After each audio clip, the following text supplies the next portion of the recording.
Alright, so I've been a PC user for most of my life. Not because I hate Macs, but just because I like playing video games every now and then. But when life got a little more serious and I started having to do some work-related tasks, I finally got a MacBook, and I've been using that for the better part of the last 3 years. Most MacBook reviews that you see on YouTube are maybe after like 2 weeks of use, maybe a month.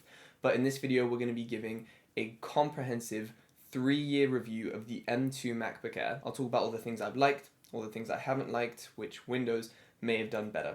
First, let's talk about the hardware, and in specific, the things I've liked about the hardware. And the first of which is the build quality of this laptop. I've used Windows laptops before, and I've held things like the XPS and the newer Asus ZenBooks, but I still think that in 2025, MacBooks are pretty much in a completely different league when it comes to build quality. This whole aluminium unibody finish that's literally cold to the touch pretty often is one of the best things about the user experience when you use this laptop. I haven't put it in a case or anything, so there are a couple scratches every now and then, but it's just every time I pick this laptop up or take it out of my bag, I'm reminded of how premium and high quality it feels. The keyboard is a similar story. I haven't had any quality control issues with it, apart from one time when I got water stuck in one of the keys, so it was a little bit mushy, but that's been dried out and it's been completely fine ever since. I don't think it's one of the strongest parts of this laptop. There's Windows laptops that definitely have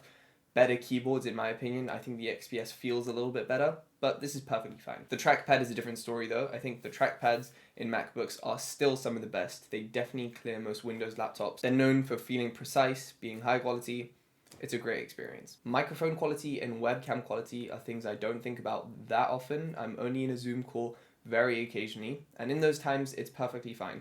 The webcam quality is great, and it better be because it takes up the entirety of the fat notch, and the microphone quality is truly amazing. MacBooks have been known for having insanely good speakers and microphones. If I wanted to, I could record all the voiceovers for these videos on the M2 MacBook Air, and the speakers are so good that Dave Tudi did a video recently comparing the MacBook speakers to basically every other Windows laptop on the market, and the MacBook cleared it in every way possible. When Windows laptops were completely missing the bass section of an audio recording, MacBooks had that. They just have the most balanced sound, and even though this isn't a MacBook Pro, it's been perfectly fine when I'm not using headphones and listening to audio out loud. The only annoying thing about the speakers is where they're placed. They're in this little crevice near the hinge when you open up the laptop, so you can't see them, but they gather dust really, really easily, and it's really annoying to get out. But not that big of a deal.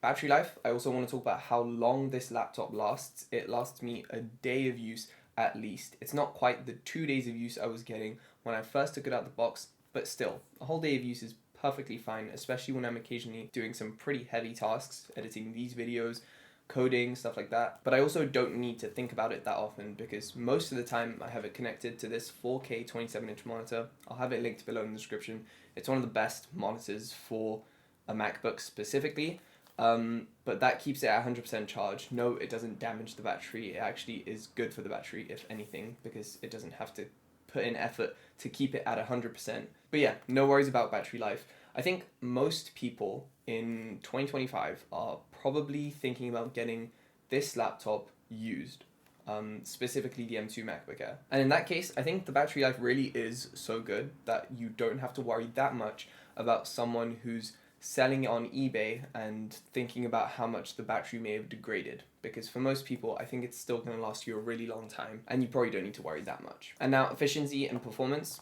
Biggest thing for me is that I can edit these videos on this laptop.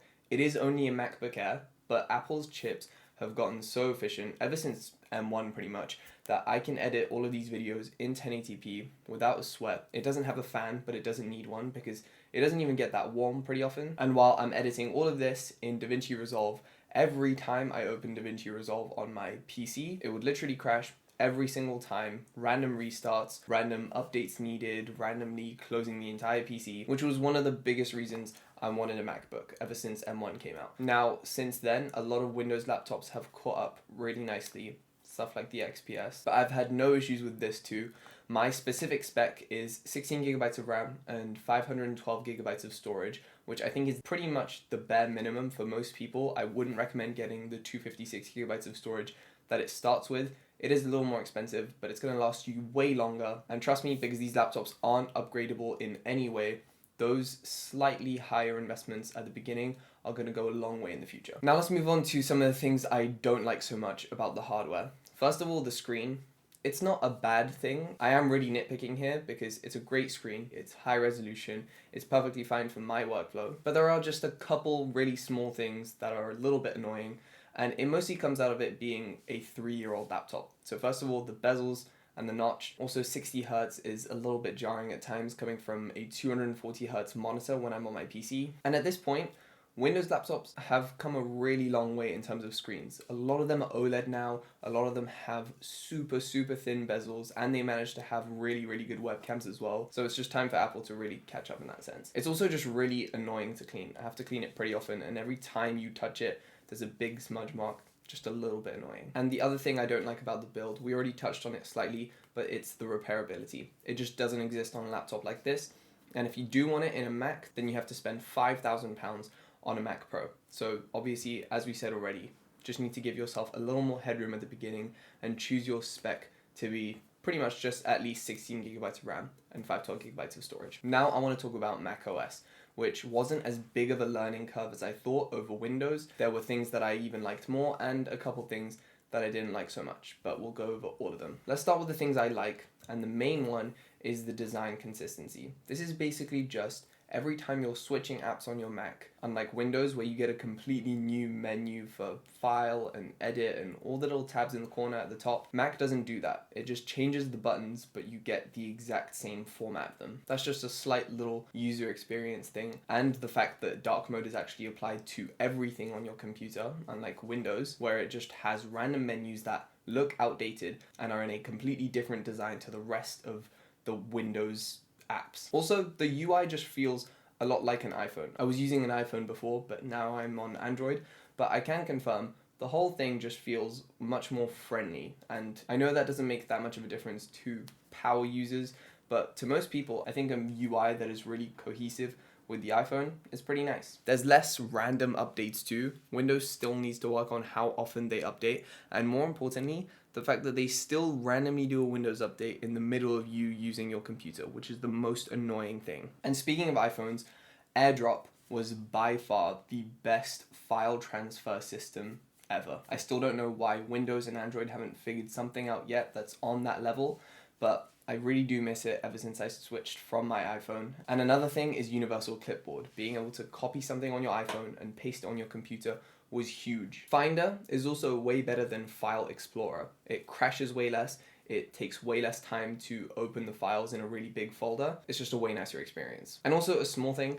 fonts are rendered so much nicer on macOS than on Windows. This was a thing ages ago, but I didn't know it was still a thing. So I was building an app with my friend who uses Windows, and I just realized that it looked so much better on my computer. We were just using a standard Inter font, but it just renders so much less nicely on Windows. Now onto the things I don't like. I understand that a couple of the things I'm about to list you can pretty easily change with third-party software, even though you, in a lot of the cases, shouldn't have to. I'm going to talk about the thing that I didn't like and a potential fix for it if I did find one. So a big thing is window snapping. macOS's window snapping is still terrible. Nowhere near as good as Windows, straight up. I understand they tried to make it a little better in macOS Sequoia, which is the last update, but it's still not as good. You don't get as many options for tiling your windows in like a 4-screen setup or a 3-way setup. So I downloaded an app called Magnet, which is £5, annoyingly. And also, when you first set up your Mac, everything is really big. So I just turned on more space in the settings.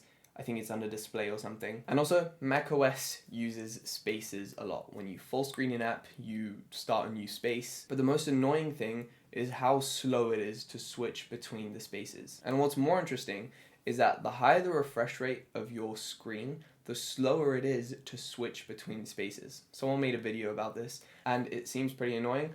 I'm still on 60 Hz on my Mac setup at least, but it is a really weird thing. So yeah, those were most of the things that I wanted to talk about. What I liked, what I didn't like. So we come down to the ultimate question of, was this laptop worth $1,500? And the answer for me is yeah. I've used this laptop for 3 years, so that tells you a lot in itself. And notice how most of the things I talked about that I didn't like were pretty nitpicky, and there was a fix, even if there shouldn't have to be one. I think main message of this video is that MacBooks are going to last you a long time. They did for me, and it's going pretty strong. I think I'm going to be using this laptop for another couple years pretty comfortably. And also, I think, as we said, you can get a laptop like this from eBay on the secondhand market for maybe $600 to $700, and even then, I still think it's pretty worth it. You don't have to spend $1,000 plus on the newest MacBook Air every time. As long as you can find it for a slightly cheaper price and it's in good condition, I think the older MacBooks are probably the way to go for those of you who really want to save some money. But yeah, those are most of the thoughts in this video. Hope you guys found something in here useful, and I'll see you guys in the next one.